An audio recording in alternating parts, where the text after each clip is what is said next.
Para o seu pessoal, muito boa noite. 9 horas e 30 minutos, dia 27 de abril de 2020. E a gente segue aqui com a nossa série Corona Sem Neura.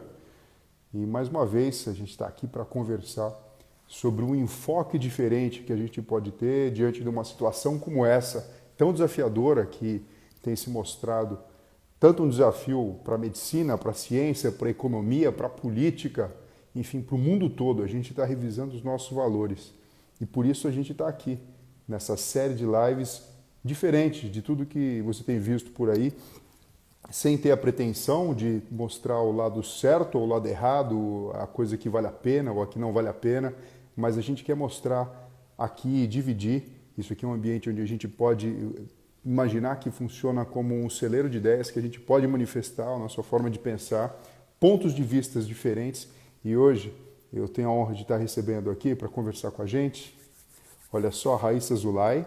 Eu estou esperando ela só pedir a solicitação aqui, ela já pediu para entrar. A Raíssa é lá do Maranhão, professora universitária. Ela tem uma história muito bacana, muito verdadeira para contar e para dividir com a gente aqui. Ô Raíssa, boa noite. Olá, tudo bom? Tudo Boa bem? Olha, em noite, primeiro lugar, tudo bem? muito obrigado por ter aceitado aí esse desafio de a gente estar conversando aqui em rede nacional. A gente sabe que isso aqui, na verdade, transborda, inclusive, os limites dos muros aí do nosso país para vários lugares, para várias nações diferentes. E num momento tão delicado e tão especial como esse, a sua contribuição, o seu testemunho vão ser fundamentais para a gente constituir toda essa nossa conversa e discussão. Ô Raíssa, conta para todo mundo aqui, ó. A gente tem um monte de seguidores, seus e meus, mas eu queria que você se apresentasse de uma forma rápida para que a gente pudesse começar a conversar, porque eu já entendi que o seu desafio não foi só a questão da Covid-19. Tem outras histórias aí na jogada, e Tem. histórias e problemas que até digo para você, eu como neurocirurgião pediátrico opero situações semelhantes a que você já precisou ser submetido ao tratamento. Mas conta pra gente aí, professora universitária, vamos lá. Então, boa noite, que prazer. Nossa, é uma honra aqui estar falando com o senhor, né, doutor Fernando, de quem eu já era fã, né? Então, é muito bom estar aqui, como você está falando, né, em rede nacional, internacional, né? Sei lá quem pode estar assistindo por aqui. Mas eu fico muito, muito feliz e me sentindo com a responsabilidade também grande de falar desse assunto, que é um assunto que eu vivo diariamente, né? Dois assuntos que eu vivo diariamente, né? Tanto a questão de problemas de saúde, que desde que eu nasci eu acabo tendo que passar por eles, né? E querendo ou não, tem que superar, não tem jeito. Esse negócio de dizer que a gente supera alguma coisa, tem outra escolha? Não tem, né? Ou você supera ou supera. Então, assim, eu sempre enxerguei muito desse lado. E o outro é a fé, que é o que faz a gente seguir adiante, né? Então, eu vou me apresentar aqui rapidinho, para quem não me conhece. Eu sou Raíssa Zulay, sou de São Luís, do Maranhão. Tem muita gente aí que está entrando, que eu já estou vendo que me conhece também. Tem algumas pessoas que estão, inclusive, assistindo, que são pessoas mães de crianças que nasceram com o mesmo problema que eu, doutor. Então, a gente vai até poder falar Quantos alguma anos coisa com você essas tem? mães Quantos também. anos você Eu tem, tenho trinta e Raíssa? sete, trinta e 37 sete. anos. Isso. E, assim, resumindo um pouquinho, eu nasci com uma malformação na medula, e aí com isso, desde criança, a minha vida foi em hospitais, né? A partir daí, e também dentro da igreja, graças a Deus, eu nasci num lar cristão e que me ensinou a ter muita fé. E desde cedo, meus pais sempre falaram para mim que Deus, minha mãe sempre falava muito mais isso, que Deus tinha uma missão especial para colocar em alguém na terra. E ele não podia botar para qualquer um, ele precisava botar com alguém que desse conta. E aí ele me colocou nessa família que, graças a Deus, deu conta e que me criou de uma forma que eu pudesse, né, durante a vida toda, encarar de uma forma legal todas essas situações, né? É claro que a minha situação não é a pior de todas no mundo, eu sei que tem muita gente com muita situação pior, mas assim, a nossa vida vai passando e a gente vai vivendo coisas que às vezes a gente até nem entende por quê, né? Coisas boas e coisas ruins. E eu não sei por que a minha sempre foi muito intensa, tanto das boas quanto das ruins. E Tipo, nisso, tipo desde a infância, montanha-russa, tipo tipo montanha-russa, assim. montanha-russa, mais ou É. menos assim. E aí, desde a infância, vieram esses problemas de saúde, aquele risco de eu nunca poder andar, porque o meu problema era lipomielo-meningocele, né? Que é uma malformação na medula espinhal. E aí, Se você me permite só explicar para o pessoal, porque existem problemas chamados de escafismo espinhal, que durante o desenvolvimento do bebê dentro do útero da mãe, é esperado que todo o sistema nervoso central ele se feche de uma forma anatômica e que você tem a pele, você tem embaixo o músculo, e depois você tem os ossos e por dentro a medula e os nervos. Em alguma situação, você pode ter alteração disso. A mais clássica, talvez mais comum, que acho que talvez todo mundo conheça aí, a mielomeningocele, aquela malformação que é tudo exposto e precisa de operação assim que nasce. Grande parte, pelo menos aqui em São Paulo, não sei como é que é aí em São Luís, mas assim, grande parte aqui em São Paulo vão ser tratados na CD e às vezes precisa colocar válvula para tratar hidrocefalia, precisa reoperar, precisa fazer um monte de coisa. A lipo já tem uma característica diferente. O finzinho da medula, ela é composta por um tecido gorduroso que gruda a medula e conforme o bebê cresce, tudo isso pode necessitar de cirurgias para liberando os nervos. Enfim, dificuldade para andar, controle dos esfíncteres e assim vai. Mas conta aí, eu só queria fazer esse parênteses aqui. exatamente. Exatamente. O senhor sabe muito bem, né? O senhor, como neurocirurgião, sabe, explica bem melhor que eu. Mas então foi isso. Eu nasci com essa malformação, e aí com isso eu precisei aprender a lidar com a minha própria situação. Com o passar do tempo, eu tive que fazer uma cirurgia, mas a gente precisou esperar que eu começasse a perder os movimentos para que chegasse o momento certo da cirurgia. Porque, como seria uma cirurgia muito arriscada, o ideal, alguns médicos mais conservadores preferem esperar um pouco, né? E aí foi o que aconteceu com a gente, eu esperei até os 11 anos, e a partir daí ainda fiquei, quando eu cheguei nesse momento, eu já estava com algumas sequelas, com a perna esquerda já, então eu tenho uma deficiência física leve, mas tenho, e aos 11 anos eu operei. A partir daí eu achei que para sempre eu estava curada, e na época todo mundo confundia muito ainda a lipo com a mielo. Então, ainda existia, a gente achava que existia o risco de eu ter hidrocefalia também, outras coisas, mas hoje a gente já sabe que é bem diferente, né? São dois casos distintos e até as causas, tem alguns estudos que já estão falando sobre uma diferença, né, na causa da mielo e da lipomielo. Mas enfim, aos 11 anos eu operei e achei que estava tudo certo. Passei a vida vivendo intensamente, casei, divorciei, engravidei, de gêmeos, perdi. Então, olha, aí a vida foi nas montanhas russas, né? E Quer aí dizer, todas essas você situações ficava muito foram... feliz, coisa muito boa acontecia e de repente vinha ali uma coisa justamente ao contrário. E você tinha que É a lidar com vida, né? esse. É a vida, é a vida. É a vida. Eu acabei de postar um negócio no feed lá justamente dizendo isso, né? O melhor momento para a gente dar na nossa vida é agora, né? A melhor situação é essa aqui, porque tem só duas coisas que a gente consegue influenciar, as nossas escolhas, e tem uma outra que assim é o acaso, né? O acaso a gente não consegue controlar. Mas aí Exatamente. você estudou o quê? Você fez E faculdade aí e você fiz, virou fiz professora. turismo. Isso, fiz turismo, fiz hotelaria, fiz gestão de pessoas, depois eu fiz formação em coaching, e aí a vida foi me levando para trabalhar com treinamentos em empresas, fui trabalhar com organização de eventos também, e a vida foi me levando para trabalhar com pessoas. E depois disso, hoje eu sou servidora pública, como turismóloga, eu sou servidora pública, tenho trabalho hoje com isso, exatamente, com ecoturismo, mas também a vida foi me levando para trabalhar com pessoas, e aí eu fui dar aula na faculdade de administração, de gestão de pessoas e gestão comercial, gestão financeira, todos os cursos que têm alguma relação com a gestão com pessoas. E isso foi me fazendo apaixonar por pessoas. Então, assim, eu tenho muitos alunos que nessa última situação que aconteceu agora, que eu vou já contar também o que aconteceu, foram, assim, se 60% das pessoas que me apoiaram, eu acredito que foram meus alunos. E eu fiquei muito feliz por isso, né? E aí a vida passou, a vida foi toda cheia de intensidades, mas sempre com muita fé, herdada da minha família, herdada das igrejas que eu frequentava. E aí o que aconteceu? Já agora, depois de adulta, eu achei que nunca mais ia ter problemas e comecei a ter dores de novo na coluna, e aí comecei a ter uma dor que irradiava para as pernas, eu não entendi o que era. E aí fui no médico e ele disse, você está com a medula presa, medula ancorada. Eu, como assim, doutor? Você Como falou, que a minha medula está ancorada? já operei Se eu com já 11 soltei há anos. 26 anos atrás, eu operei, como assim que minha medula está presa? E aí, nesse mesmo período, a minha mãe estava tratando um câncer. E aí você imagina como é que ficou a cabeça da pessoa, né? E muitas situações ao mesmo tempo, mas comecei a pesquisar. E os médicos, um dizia, opera, e o outro dizia, não opera. Um dizia, não deixe ninguém mexer na sua medula, porque ela já é mexida, e ela, se você tentar, quando você for para a sala de cirurgia, você vai ficar paraplégica, né?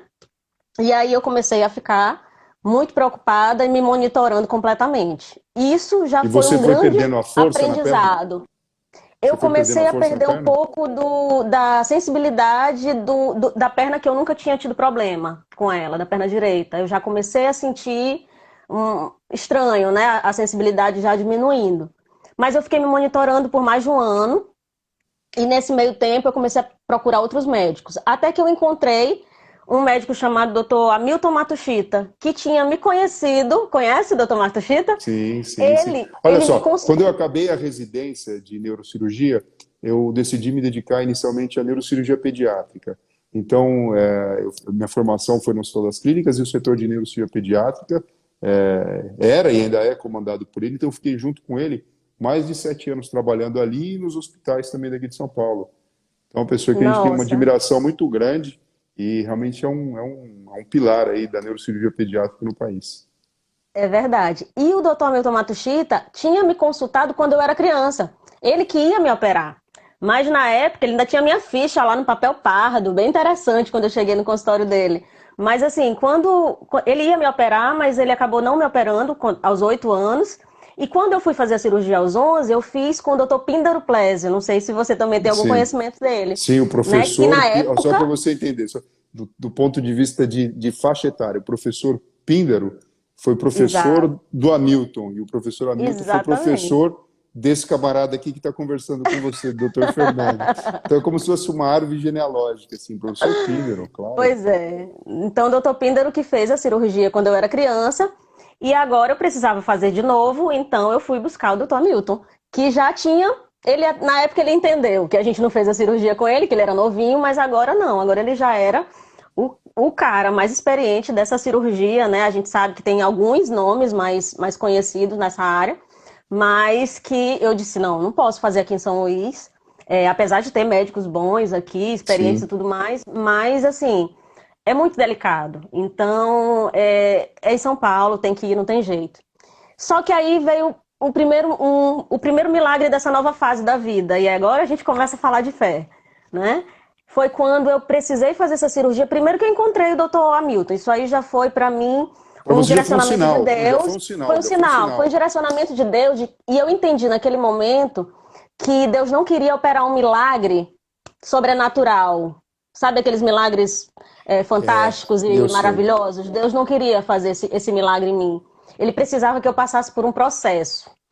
E esse processo já tinha começado lá na minha infância e já estava continuando nesse período em que eu tive muito sofrimento, muita dor física e emocional, muita angústia por não conseguir trabalhar, por começar a faltar minhas aulas e os alunos começarem a achar ruim, né? E eu precisar da compreensão daqueles meus alunos, dos meus colegas de trabalho.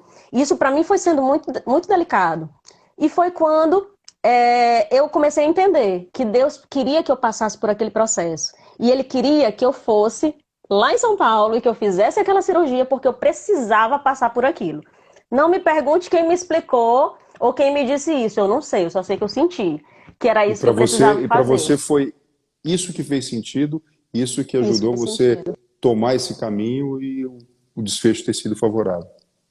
Exatamente. E aí eu Você sabe que eu acabei, penso muito então. isso hoje em dia, né? Muitas vezes as pessoas me perguntam como médico: olha, mas você não acredita em milagre? Eu falo assim, cara, se você pegar as escrituras, ali você vai ver, Jesus fez cego ver, fez paralítico andar, fez um monte de coisa. Hoje em dia, a gente vê milagre acontecendo na nossa frente a todo momento. Por exemplo, o indivíduo, sei lá, sofre um acidente e de repente tem a sorte de estar passando o resgate, já pega, já leva para o hospital, a equipe já está livre, já tem sala, tudo prontinho, ele entra e é operado. Se você parar para pensar, essa coincidência, que não é coincidência, que tem a ver com isso da gente estar no momento certo, na hora certa, do jeito certo, é um dedo de Deus ali, tocando para que o Minha mãe processo chama de seja, Jesus né, Cidência. Jesuscidência. É isso aí. Então, né? isso são milagres que acontecem Isso, a todo momento, né? esse já foi um pequeno milagre, né? Que na verdade foi uma série de milagres que eu fui enxergando.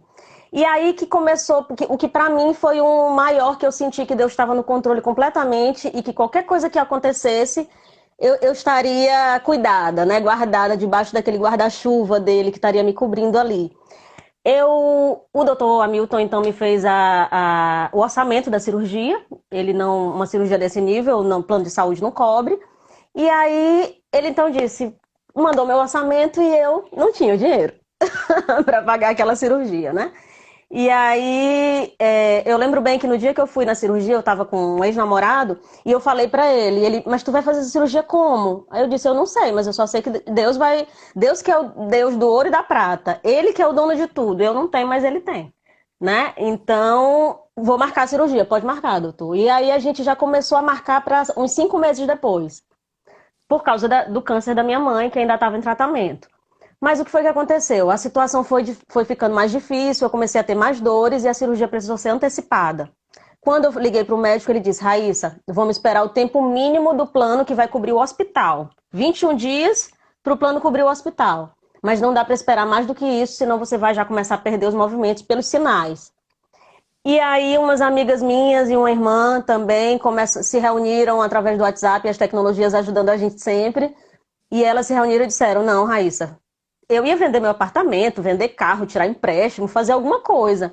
Mas não dava mais tempo para isso. E aí elas disseram, tu não vai vender apartamento coisa nenhuma, até porque não dá tempo. A gente vai fazer uma campanha e a gente vai ajudar pelo menos numa parte, ver se o médico parcela, né? E aí foi isso que a gente fez. Mas aí veio o primeiro milagre. No primeiro final de semana, isso foi na sexta-feira, naquele final de semana eu já tinha mais da metade do valor da cirurgia. Em 10 dias eu já tinha o valor da cirurgia completo.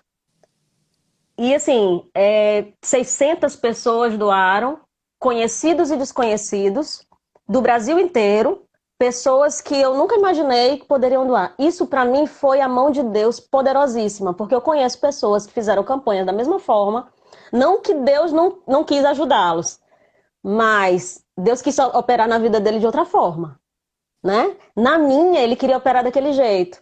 E aí foi o que ele fez. Em 10 dias, eu tinha, na época, o que para mim era muito, R$ 85.000. Alguém que pode estar assistindo aí pode estar achando pouco, mas para mim, eu não tinha. E aquilo valia a minha perna, aquilo valia o meu andar, né? Então, para mim, eu comecei a entender. Mas aí eu fiquei com vergonha. Meu Deus, e a minha reputação? Senhor, e eu que nunca gostei de pedir dinheiro emprestado e agora meu rosto tá por aí pelo mundo pedindo dinheiro para pagar minha cirurgia. Mas eu preciso. Aí olha que Deus começou a trabalhar comigo, meu orgulho. E aí ele foi começando a trabalhar o processo que ele queria, na verdade, na minha vida, né? E eu comecei a entender que não era nada, que nada era sobre mim, mas tudo era sobre o que ele queria fazer comigo. E aí, naquele sábado, lembram que a campanha começou na sexta-feira? No sábado, duas mães vieram falar comigo pelo Instagram. Por causa da campanha, elas me olharam e elas começaram a me stalkear no Instagram e viram.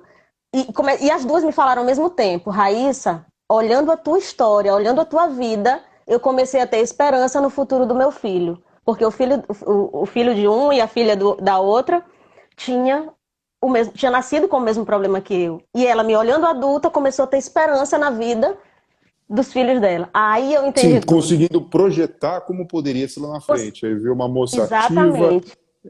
comunicativa, E já quer fiz de dizer, tudo na vida. enfim, sim, sim, sim. Que já viajei para todo canto, que já fiz festa de todo jeito, que já fiz coisa certa e errada, que já fiz de tudo, que já vivi, né? Como uma pessoa normal, não.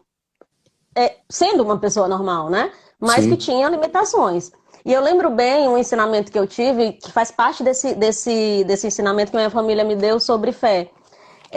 Minha mãe, ela sempre falava o seguinte, minha mãe e meu pai, tem gente que tem um problema no rosto, tem gente que tem um problema de vista e precisa de um óculos. Tem gente que precisa de uma cadeira de roda, tem gente que precisa de um aparelho no dente, tem gente que precisa de alguma coisa. Então, cada pessoa tem o seu problema. Então, eu sempre enxerguei as minhas dificuldades, as minhas limitações dessa forma.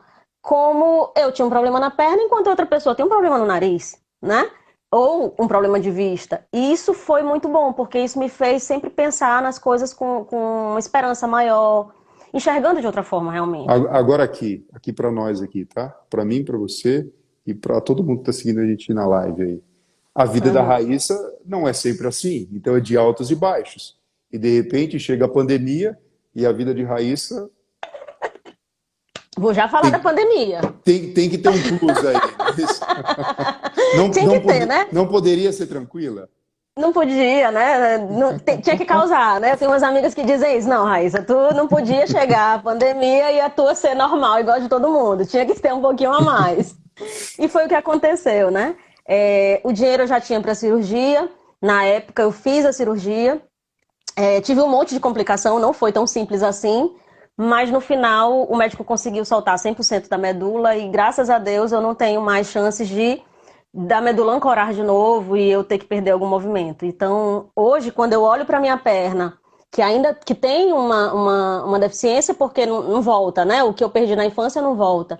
Mas hoje eu olho e ela me faz lembrar que eu poderia ter ficado na cadeira de Sim, roda. sim, Não que sim. estar na cadeira de roda seja ruim, totalmente, porque é o plano de vida daquela pessoa que está na cadeira de roda. Eu tenho um sobrinho que teve um AVC, ó, no meio do caminho ainda teve coisas com a família, né?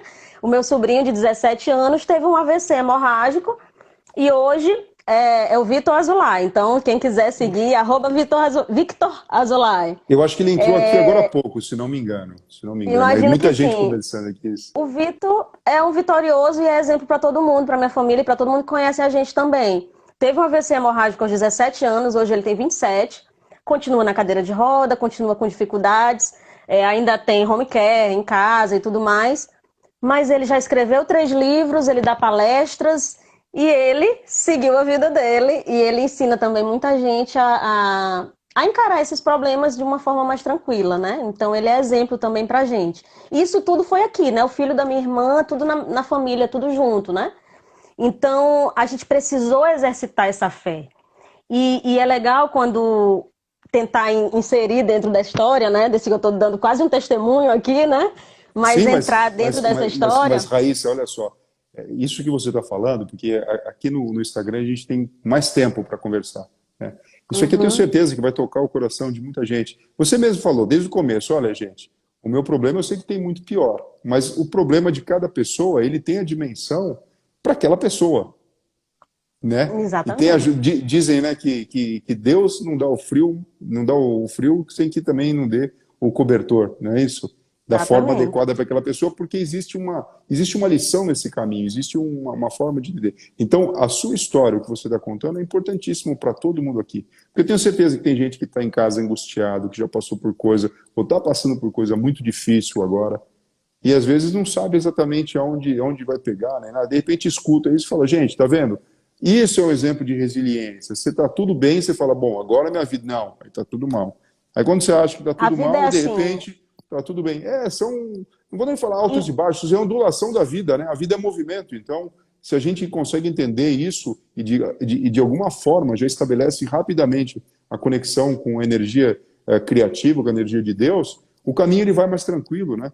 Porque a única certeza que a gente tem, né, Raíssa, é que todo mundo vai morrer um dia, né? Então, esse intervalo exatamente. aí entre o nosso nascimento e a nossa morte, ele tem que ser com significado, ele tem que ser abençoado, ele tem que ser pensado, ele tem que ser entendido. Cada um tem uma vida, e a vida de cada pessoa, ela tem ali as suas linhas, as suas vírgulas, os seus pontos, as suas reticências. Isso que faz a gente ter a nossa individualidade e a riqueza, né, da experiência de cada pessoa. Mas vamos lá, que a sua É. história está ótima. E o processo que é tão, e o processo é que é legal, né? O processo e que assim hoje eu falo com alegria e com sorriso, mas nem sempre foi assim, né?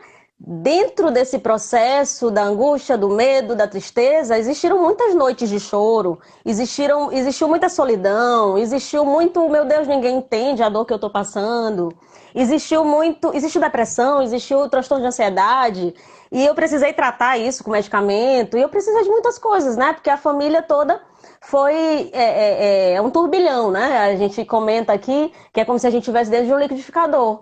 E enquanto o liquidificador está rodando, a gente não consegue enxergar, né, por fora. E a gente só consegue enxergar quando o liquidificador para. E aí sim, agora eu entendo o processo que eu passei, agora eu entendo o que foi que aconteceu no meu passado, né? E eu lembro que é legal, só fazendo uma comparação com o que foi falado no último programa que teve do Aqui na Band, que falou sobre fé. E eu achei muito legal, eu acho que foi um padre que falou sobre que a crise purifica. Eu não sei se foi o Foi Tiago padre. ou se Foi foi padre. o padre, né? Que ele falou que a crise purifica. E esses momentos que eu vivi de crise, hoje eu consigo enxergar de uma forma interessante. E não é só crise de saúde, tá? Crise emocional, crise sentimental de um divórcio, crise de filho, crise de, enfim, de N maneiras, né? Financeira, do trabalho e tudo mais. E as crises que a gente vive, elas purificam, porque elas colocam a gente em contato com a gente mesmo, elas colocam a gente num silêncio. E esse silêncio que hoje eu acho que está todo mundo enfrentando nesse isolamento da quarentena, é um Pois é, silêncio. é um silêncio externo, né? E na verdade a nossa conversa interna ela começa a ficar turbinada. E aí é que é legal, porque todas as fases de crise que eu tive algumas antes, tem gente que só está tendo agora na quarentena. Agora tá igual para todo mundo. Mas tem momentos que só quem tá na UTI com câncer que sabe. E que ela já tá naquele momento do silêncio. A quarentena dela já existiu ali. Eu já tive uma quarentena um ano e 4 meses atrás, quando eu fiz a cirurgia. Que eu passei 30 dias deitada, sem levantar a cabeça. Né? Você sabe como é que é a cirurgia da medula. A gente não pode levantar a cabeça. Tem toda a Então, é questão de totalmente fístula quase de cabeça para licórica, baixo. de Eu tive fístula. cicatrização. É Eu tive difícil. fístula, tive suspeita de meningite, enfim, fiz todo o tratamento, todas essas complicações. Então, assim, eu passei por uma quarentena naquela época, eu passei por uma situação de isolamento. Só que foram situações em que eu pude ficar sozinha comigo mesma e sozinha com Deus. E nesses momentos eu pude ter muita conversa, muita briga com Deus, muito pedido de perdão para Deus, muita tristeza, muita alegria também. E muitos starts na minha mente, assim, muitos. Meu Deus, era isso que o Senhor queria me dizer. Ah, então é por isso que eu estou passando por esse processo. E aí as coisas foram se encaixando de uma forma que eu consegui. Por exemplo, naquele momento que as duas mães entraram em contato comigo e falaram que eu dava para elas esperança na vida dos filhos delas, eu comecei a entender que não era sobre mim o que eu estava vivendo. Que o que eu estava vivendo era sobre Deus. E que eu estava vivendo era sobre um plano maior que Deus tinha para mim. E que eu estava vivendo era como o Vitor, meu sobrinho, fala, que são os planos perfeitos de Deus. Deus tem planos perfeitos para cada um. E esses planos, eles precisam ser cumpridos na nossa vida. Não que seja o destino, não é isso. Pelo menos eu não acredito assim. Mas são planos que a gente precisa passar para a gente poder crescer. Senão, de que adianta a gente estar aqui na Terra? De que adianta a gente ser humano se a gente não vai crescer, se a gente não vai se aproximar dele? É no deserto, como os evangélicos chamam, como na Bíblia fala em alguns momentos, que a gente cresce. É no deserto que a gente tem, que a gente consegue, que a gente é tentado. É no deserto que a gente é tentado a pecar mesmo, a blasfemar, a brigar com Deus. É no deserto que a gente fica sozinho. É no deserto que todas os nossos monstros aparecem de novo. E é no deserto que a gente entende quem é Deus e que a gente sente Ele perto da gente também, né? E hoje, quando eu olho para trás, eu vejo eu não era completa, eu não era inteligente, eu não tinha fé. Nossa, eu não tinha fé. Há um ano atrás eu não tinha fé e hoje eu não tenho fé. Eu acho que no futuro eu ainda vou ter mais, porque eu ainda vou passar por mais crises. E essas crises que vão me fazer crescer, né? Então, assim, é nessas horas que a gente entende que a fé, e aí agora vamos falar lá da fé, né? A fé é um exercício, a fé é um processo. E muita gente ultimamente tem me perguntado, Raíssa, como é que eu faço para ter essa fé que tu tens? Eu não acho que eu tenho fé. Eu tenho dúvidas demais, eu tenho questionamento demais com Deus, mas eu aprendi a não perguntar para Deus por quê, aquela coisa que parece até ser jargão, mas de perguntar a Deus para quê. Deus tem um para quê para tudo. Se eu tô hoje vivendo essa situação de pandemia, se eu fui a segunda pessoa aqui no Maranhão que tive o Covid E agora entra, né, para as pessoas entenderem o que foi que aconteceu que me chegou Isso. até você, né? Agora a gente Senão a live chega, acaba agora e a eu não gente falo. isso, a gente chega na cereja do bolo, né? A parte, porque assim, a gente está fazendo essa série de lives justamente o Corona sem neura, né? E cada vez mais a gente consegue Isso. ter acesso às pessoas que superaram a questão da infecção e tudo mais. Mas, Rai, você não Isso. teve simplesmente a infecção Não coronavírus. foi. Teve todo um É. colorido Na em verdade, volta assim, que. eu já tinha passado por muita coisa, eu acho que Deus me preparou para esse momento. Talvez, eu não sei, se outra pessoa tivesse passado pelo que eu passei, estaria agora sorrindo aqui com você. Mas eu fui a segunda pessoa aqui no Maranhão a ser diagnosticada com coronavírus. E, assim, foi um dos Em últimos São estados Luís. onde Em chegou, São em São Luís. Luís. Não, mas no Maranhão mesmo, eu fui a segunda do Maranhão. E, assim, o Maranhão foi um dos últimos estados onde chegou. E as pessoas estavam todas naquela, ai meu Deus, quem vai trazer o coronavírus para o Maranhão? Ai meu Deus, quem vem de fora? Né? E o que vai acontecer? E eu, fazendo os meus tratamentos normais, achei que eu estava com infecção renal, tinha passado por uma gripe, tinha tido tosse, tinha tido tudo, mas tenho certeza que foi uma gripe, que foi muito antes disso, 2 semanas antes. E aí eu tive alguns sintomas assim, mas tratei a gripe normal. E achei que eu estava com uma infecção renal. E fui pro hospital porque eu tava com febre, dor no corpo, dor de cabeça. E aí eu Tinha já tava tosse? mais ou Você menos tinha tosse ou acostumada com não? isso. Tinha tido tosse da gripe anterior. Quer dizer, Mas já eu tinha tinha certeza que não resolvido era lá na. corona, Sim. porque não tinha corona no Maranhão antes. Realmente não tinha ainda, 2 semanas antes. E aí eu, então, não achei que era. Só que fui. E chegando lá me fizeram aquela pergunta: você teve contato com alguém de fora? Eu disse: eu tive. Teve um amigo que foi pro exterior e eu encontrei com ele essa semana. Ah, então já virei suspeita. Já estava com suspeita, né? Só por ter tido um contato com um amigo. Ok, mas eu não estava resolvendo isso. Mas eu fiz o exame, porque não deu nada, não deu infecção renal, não deu nada. E o médico então achou que deveria fazer o exame da Covid. E aí os sintomas foram piorando e eu comecei a pesquisar na internet e vi, eita, tô mesmo com coronavírus. Senhor, não vou falar para ninguém, né? Porque senão isso aí vai ser um estardalhaço, as pessoas Mas vão você, saber mas que eu você sou. teve acesso ao exame, ao resultado do exame? Não, É não isso? tinha tido exame, mas pelos meus sintomas que foram progredindo durante a semana, eu fui vendo que eu realmente parecia que estava mesmo. E aí eu achei estranho, porque eu não tinha tido contato com ninguém que tivesse, eu não tinha viajado, nada. E esse meu amigo não adoeceu também, então, nem ele, nem a namorada dele, então eu achei que nada pudesse acontecer. Eles Mas tinham voltado enfim, da onde? Eles tinham voltado da onde? eles tinham ido para a Europa, fazer um tour pela Europa, tinham ido em vários Tipo países. Itália, Não Espanha, sei se eles foram na Portugal. Itália, eu sei que eles É. foram em Portugal, acho que eles foram em Paris também, mas não sei, na França, mas eu não sei exatamente os lugares que eles foram.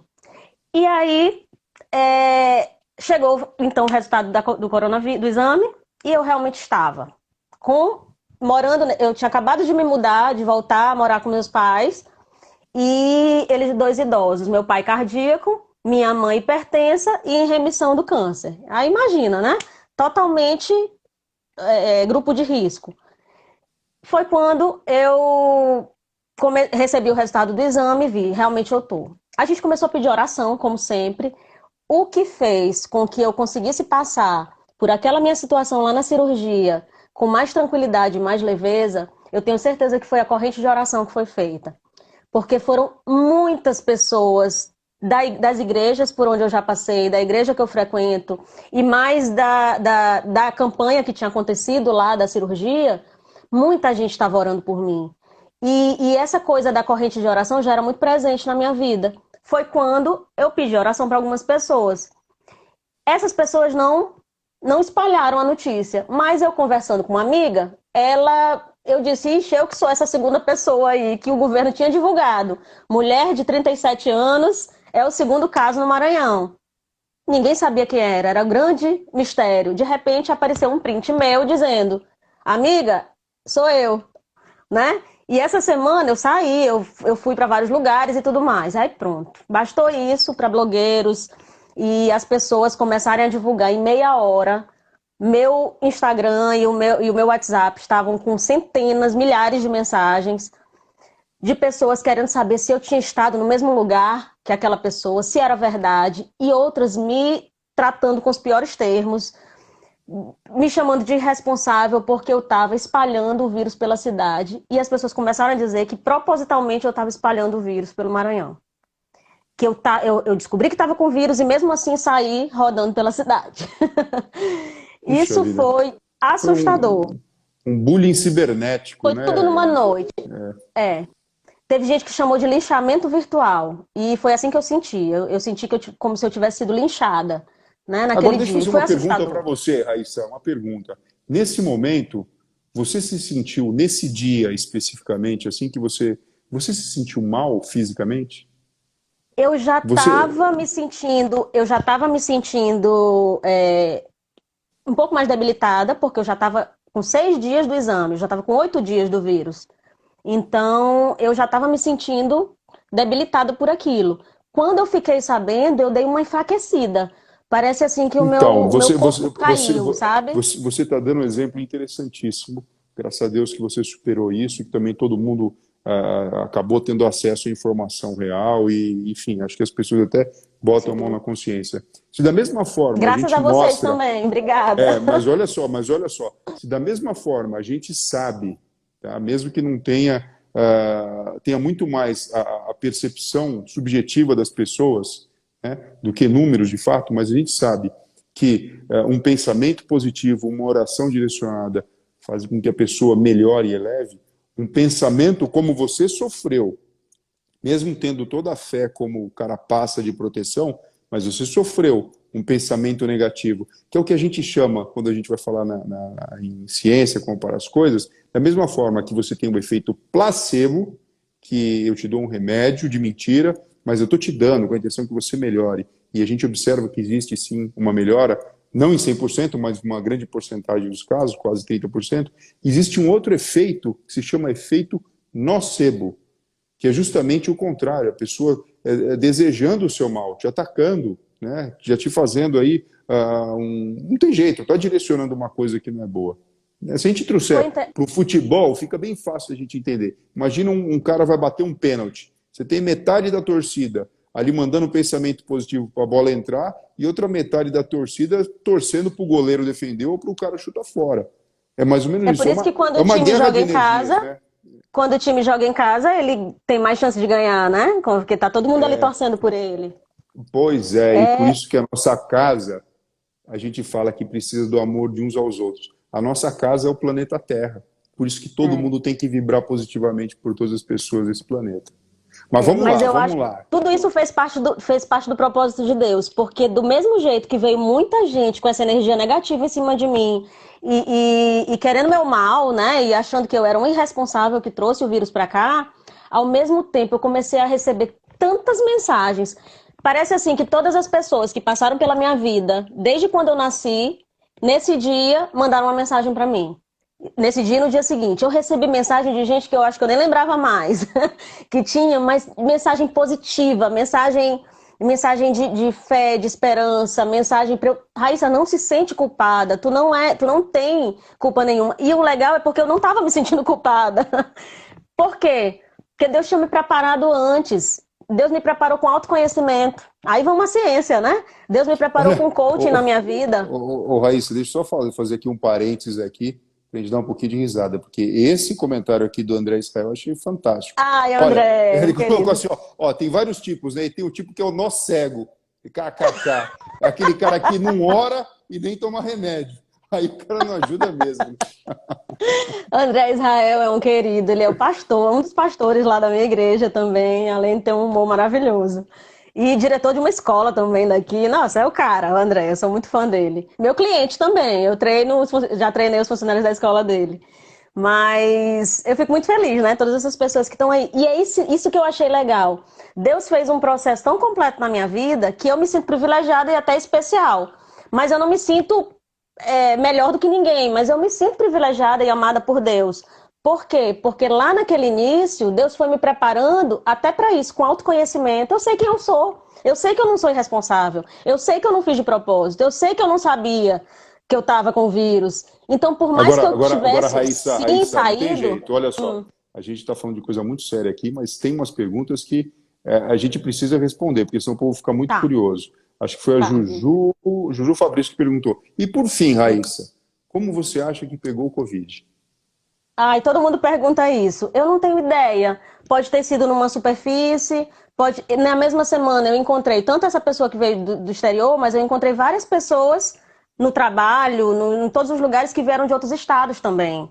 Teve gente que viajou para São Paulo, para Bahia, para vários lugares que já tinham vírus. Então, pode ter sido alguma dessas pessoas também. Eu não tenho como Aí, saber. per- O aí legal é que pergunta número dois. Pergunta número dois. Você usou cloroquina? Uhum. Te deram cloroquina ou não? Não, Hidroxicloroquina? não. Não, porque naquela época, nesses primeiros dias, ainda não estava se usando, o Conselho de Medicina ainda não tinha aprovado, eu acho, estava se usando só para pacientes na UTI. Minha irmã, hoje, ela tá com Covid, tá ali no quarto dela, e ela tá Ela tá com tomando Covid. cloroquina. Ela tá com Covid Tá, e tá tá com tomando Covid, ela cloroquina. acabou pegando, mas tá tomando É, cloroquina. Tá suspeita é. ainda, a gente não sabe porque ainda não saiu o teste dela.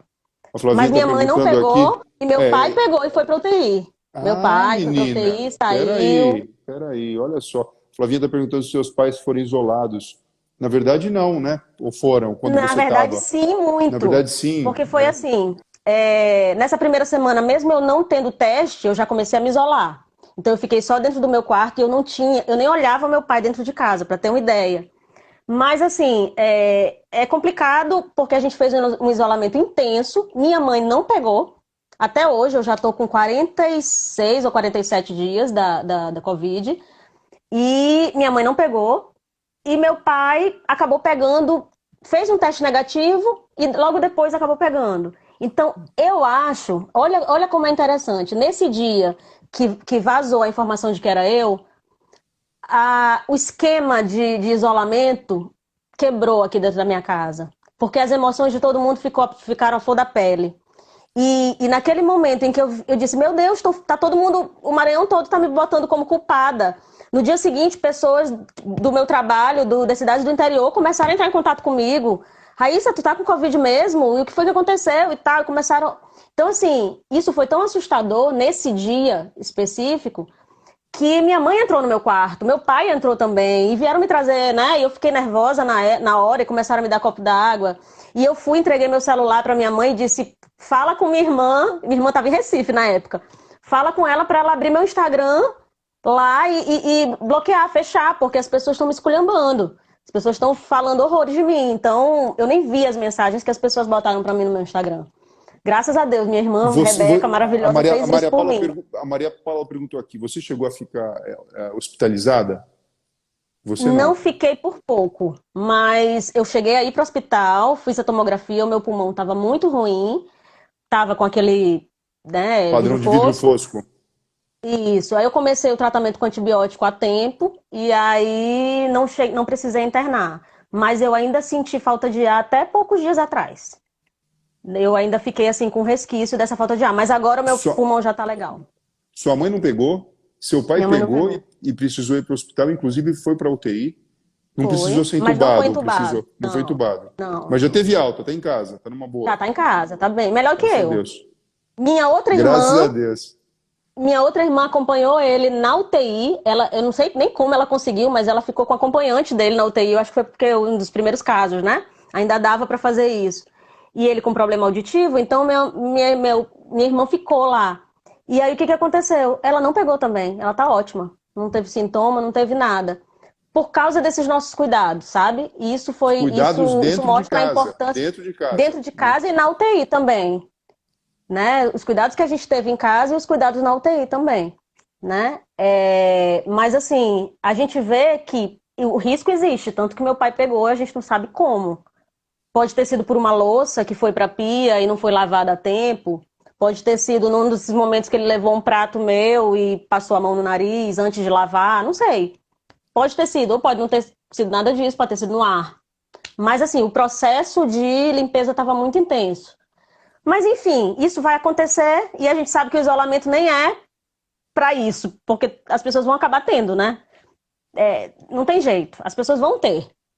O isolamento é mais para que a gente possa postergar que algumas pessoas tenham e a gente possa não ter a lotação máxima nos hospitais e a gente ficar, porque se já é difícil com o hospital, imagine sem, não é Você verdade? sabe que hoje eu conversei com um colega, médico daqui de São Paulo, que teve Covid, precisou ficar hospitalizado, não precisou ser entubado, mas ficou, ele se sentiu bem mal, ele me contando, ele falou de tudo, o mais difícil para ele, que ele sentiu, foi o fato de precisar ficar isolado, tanto do filhinho dele, como também do pai que não podia entrar para ver, e enfim, ele já está bem, já está tudo certo, fez o teste aí, já está com o anticorpo IgG positivo, tá, voltou ao trabalho, mas ele falou que o mais difícil é esse isolamento que precisa acontecer numa situação que fisicamente você, enfim, você está debilitado, né? Você não está legal. Mas isso tem a ver com a nossa mente também, né? E aí vem a questão Tem. aí vem a questão da esperança da nossa mente. Muita gente me perguntou, Raíssa, o fato de tu estar isolada tanto tempo em casa, isso não tá te angustiando? Em momento nenhum eu achei a quarentena ruim. E eu não sou uma pessoa caseira. Quem me conhece sabe que eu gosto de movimento.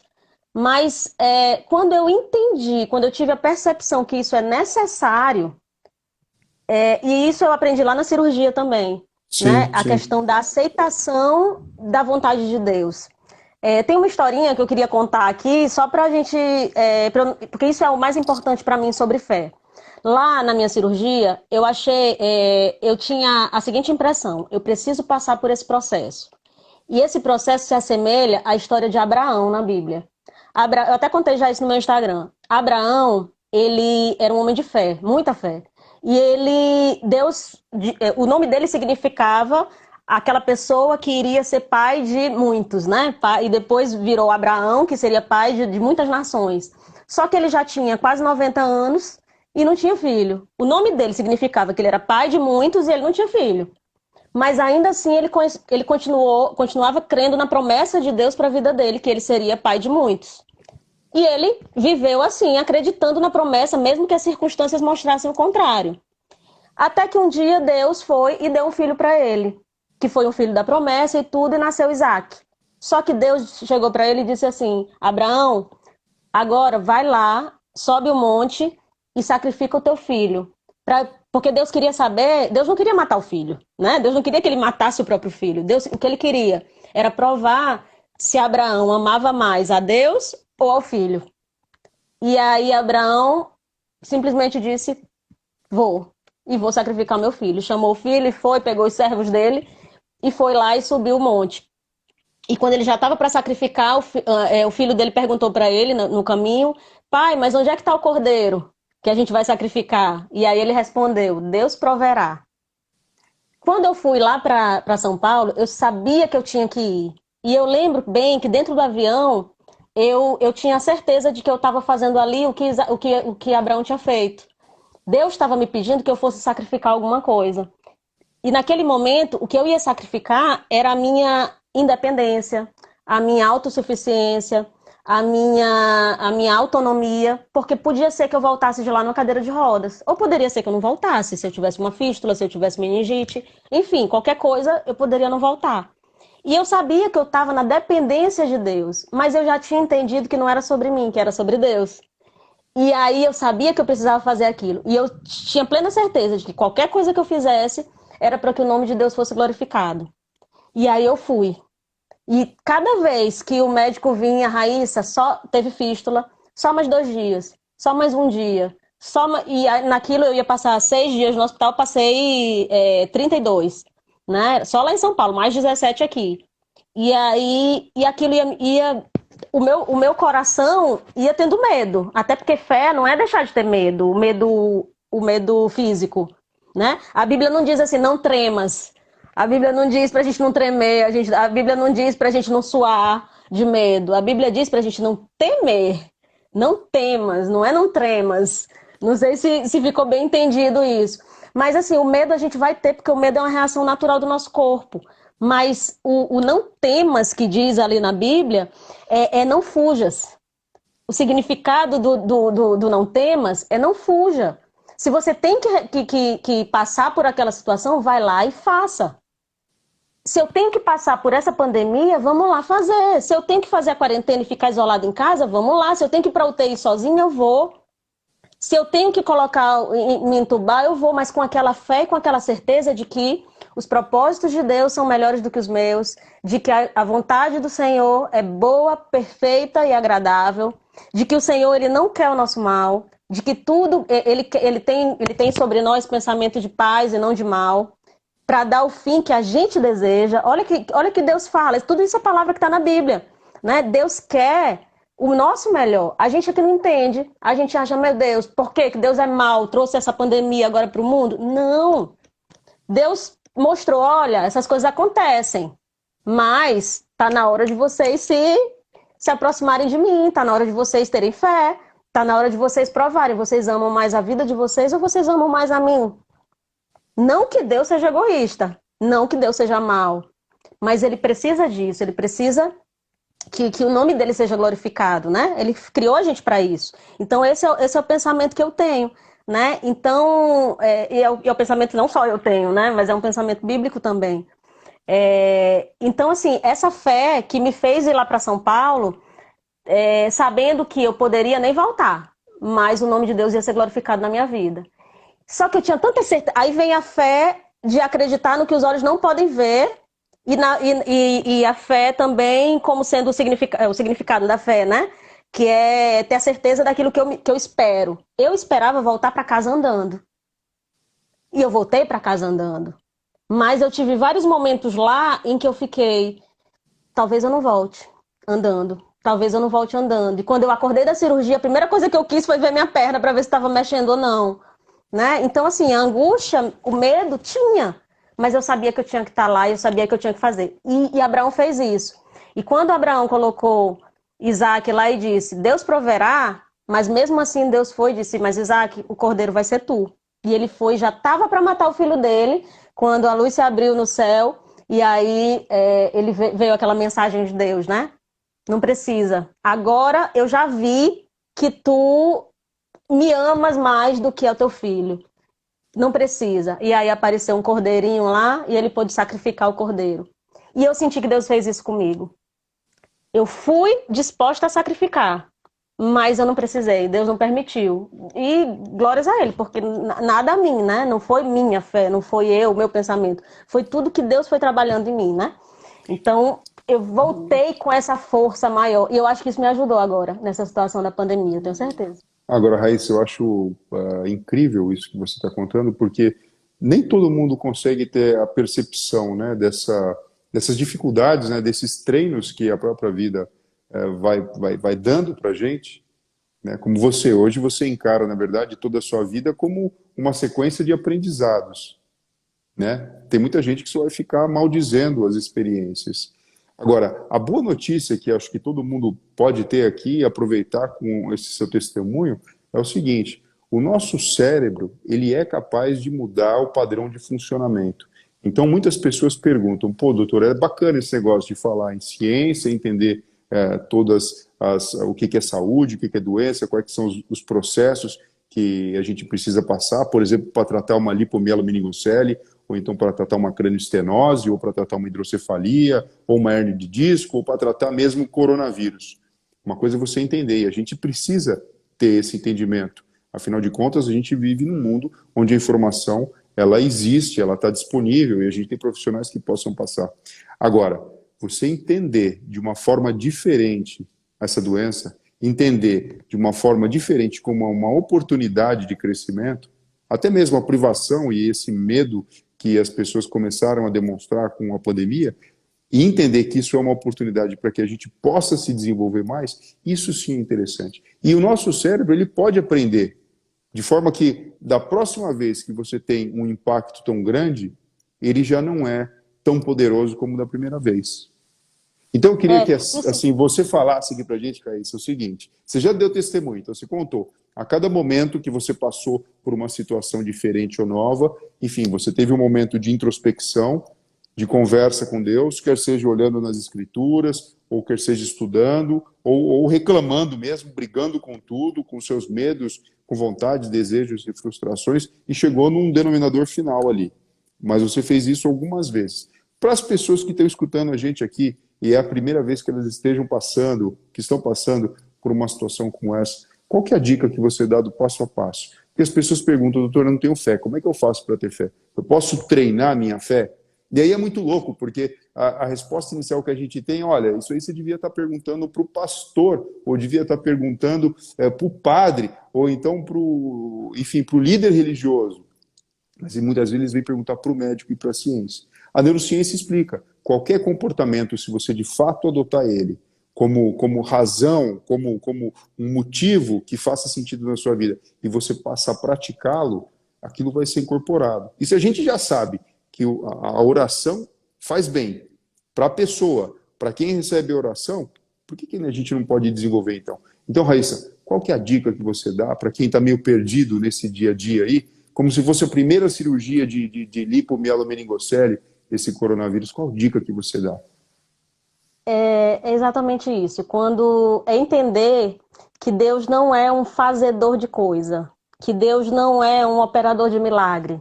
Às vezes a gente acha que fé é acreditar que Deus vai fazer o que eu quero. E talvez ele não faça o que eu quero. É entender que eu preciso passar por esse processo. E esse processo vai me dar crescimento, mas que ele não quer meu mal. Ele quer, a vontade dele é boa, é perfeita e é agradável.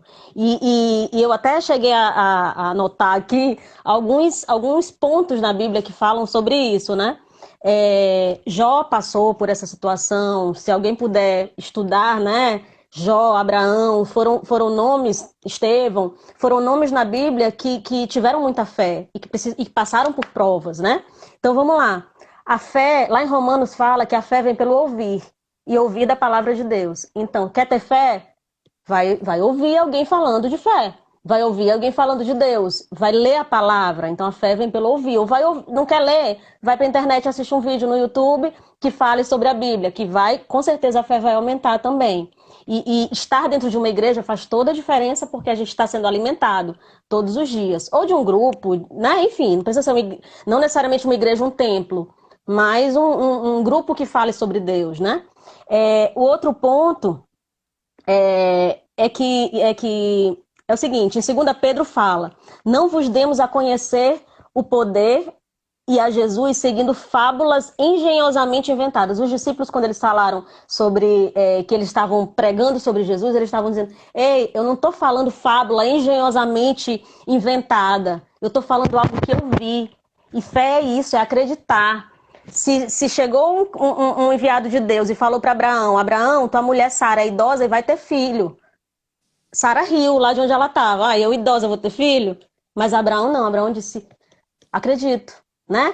Porque eu não tô ouvindo de qualquer um, eu tô ouvindo de Deus, eu tô ouvindo dele próprio. Então, assim, é acreditar que Deus vai fazer, né? O melhor, né? E outro, em João, fala o seguinte, se permanecerdes em mim e as minhas palavras permanecerem em vós, pedirei o que quiserdes. E agora, pra gente finalizar, porque eu acho que o tempo já tá, né, encerrando e o Instagram vai cortar a gente. Em 2 Pedro, se alguém puder ver, fala o seguinte, acrescentai a vossa fé, não é só a fé pura, sem nada, é acrescentar a vossa fé com diligência, com disciplina, com vontade, né? Mais ou menos assim a palavra diligência, né? Com diligência, acrescentai a vossa fé a bondade, com a bondade o conhecimento, e aí entra a ciência, né? Não adianta a fé sem ciência, não adianta a fé sem eu mostrar que a fé é válida, sem obras. A fé sem obras é morta. Né? Então, deixa eu te contar um segredo. Chega pertinho aqui, Raíssa. Olha aqui. Diga. A ciência sem fé também não adianta nada. Não é nada, né? E a ciência, inclusive, sem fé, tudo o amor vai permanecer, mas a ciência, mas o conhecimento, ele vai embora. É bíblico também, né? A gente pode ter o conhecimento que for, mas vai ter uma hora que ele não vai mais valer de nada. Mas a fé, a esperança e o amor, elas vão permanecer, né? Então, lá em 2 Pedro 1,5, acrescentar bondade, conhecimento, domínio próprio, que a gente precisa nesse momento agora, domínio das emoções, perseverança, piedade, fraternidade e amor. Eu acho que esse versículo de 2 Pedro aqui resume o que a gente precisa ter nesse momento de quarentena, de pandemia, que é a gente juntar, né, o conhecimento, buscar informações sobre Deus. A gente não está falando de coisa fantasiosa, a gente está falando de coisa real. É real, comigo é real. Se eu estou aqui falando, eu sou prova desse amor de Deus, eu sou prova do que Deus fez por mim agora, na pandemia, que eu não fiquei emocionalmente abalada, com meu nome divulgado e agora falando contigo. Olha que loucura. Quando que eu Ô, imaginei na vida falar para o mundo, para o Brasil todo sobre isso? Ô, Raíssa, olha só, nosso tempo aqui está terminando, então eu vou agradecer muito você, quero mandar um grande beijo para toda a sua família, tá? Desejo Obrigada. tudo de bom para vocês, obrigado pelo testemunho, e vou encerrar aqui lendo o que a Lisa Dilma escreveu aqui. Parabéns, doutor Fernando, essa menina é de ouro, é de você que ela está Oh. falando. Beijo no coração, Obrigada. fica com Deus, Tchau, obrigado pelo seu tchau. testemunho e muita fé. Precisando, podem